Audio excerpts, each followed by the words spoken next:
muno mulira siriimu alinga binyeebwa mu bavubuka buli mwolaba nze mu kitundu ky'embeeramu ndowooza temuli mulamu bakadde bakulu abavubuka abawala abato abazungu nze nakadde eno omwaka guwedde nze nkyali mulamu struggle empuuba sina budde bwakwegamba nti okujjako nze naye naawe ne weeteekamu balwadde ate gera maaso mu linnya lya Yesu siri mulwadde okumanya nga ali mu makyachezi ali buli wamu kati bamalaaya balina maama mukyaki kati waliwo mungi nina ne kyaki gye nsobola okwogerako bagita Victoria Outreach mulimu siriimu aliko n'ebiyenje bapasita bonna ab'omulira w'osangako omulamu tannaba kufuuka pasita babaleetera abanyarwanda batraininga n'abamalaaya babawa zikondomu babagamba engeri y'okugyamu abasajja ssente nti akwata ku bbeere asasula akwata kabina asasula babatrainingira na wano and I went I attended ne ngamba wangi babawa n'ebyokukozesa ate nga bakimanyi nti balwadde kati bagamba nti omusajja wajja ng'ayagala live ssente endala ng'abakyala abasokooli kansalaza abanyarwanda bebatraininga abawala mbalina ne wano mu kitundu mwembeera nga they attend those conferences those seminars naye puwa Ugandans tebamanyi nti Museveni ayagala tusaanyawo tumalawo bwatyo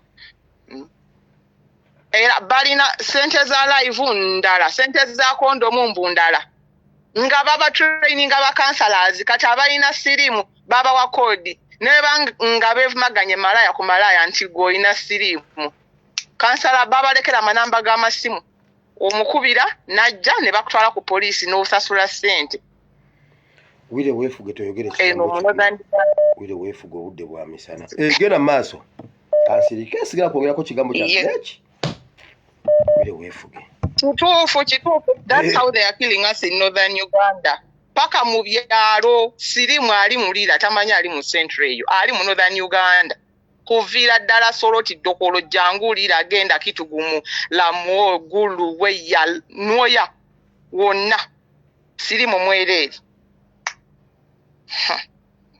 ekirala kyenjagala okwogerako pasita ffe kyaki twazivaamu era abakyali mu kyaki nze lwe naviira mu kyaki lwe nasalawo okuva mu kyaki baali batugumbudde dokita nga basse waliwo dokita w'abaana Ruth Acheng in fact ye yamutta olunaku lwe yajja mulira oyo dokita lwe baamuttira mu kyaki gye nali nsabiramu egye ngamba Victoria Outreach ne baleeta badokita nga bagamba bageme abaana kyokka ne bagamba tugeme abaana baabwe tebabagema abaana baabwe bapasita including my father is a bishop naye bo tebagema abaana baabwe ne baagala abantu bagema abaana baabwe amakyaki kattiro just like these Museveni hospitals kino ndowooza pasita kankiisewo mu lulango ngamba abalango bano ne Northerners they should stop going to these churches and hospitals ujoni langike rucholi jometu malu atia mituko biu niti manye na memu 70 don chukera memene ko wa meti ko wa so datu laro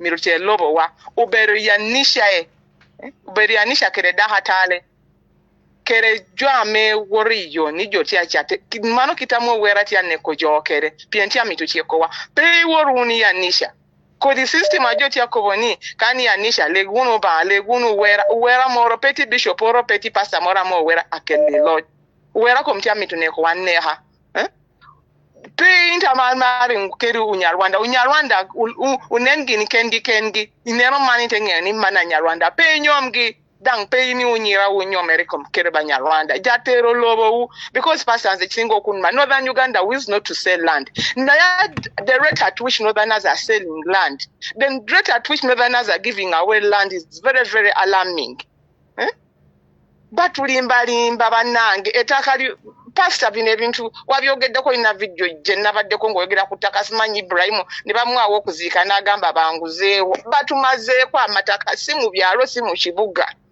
Northerners I'm even surprised Northerners are selling land nettaka ly'obujjajja batandise no kutunda amalaalo ebijja Ujoni wonu langi kabere wa berape. Let's wake up and chase these Nyarandas, these Ibalalo from northern Uganda. You people, we have to enter the new Uganda. Now the system 7 is using for killing us. You get married, you give your daughters to this Banyaranda, they are giving you 5-10 cows. After 2 years, they are going to kill you. They take back their daughter plus your cows. Nga, you've gone. Ujoni win koba. Then I'm going to our leaders. Ba leaders, oba muli busy nyo nga temuchasobola kuiza security alerts. Muntu yambe. Mufune ba social media handlers bamwe. Bawulirize ba pastors with other bloggers abali mu nkyukakyuka babagambe security alerts kubanga kirabika muli so very busy. Ate sincerely atakwagala abatakwagala, why are you guys nalabye Nina Rose nga is shaking shoulders with the bala mugomanyi nti agaba obutwa mwagala ate tuza mu RI tuza mu maziga omulabe wabeera mulabe Museveni talina gwanyoma olaba tanyoma ffe abali eno wansi kati ate mmweyo. Why are you exposing yourselves?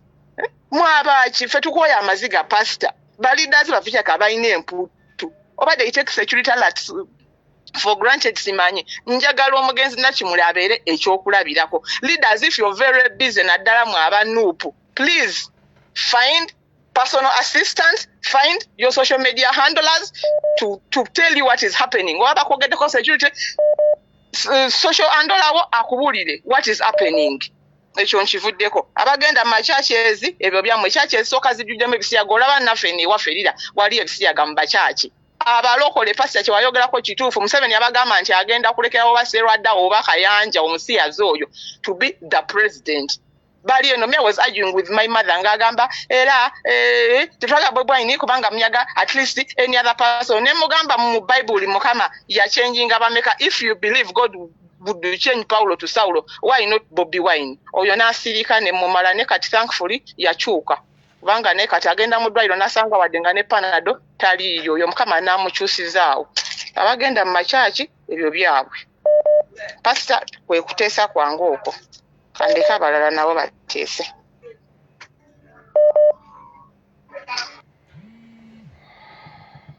Tonnaba kugenda gwe nyabo.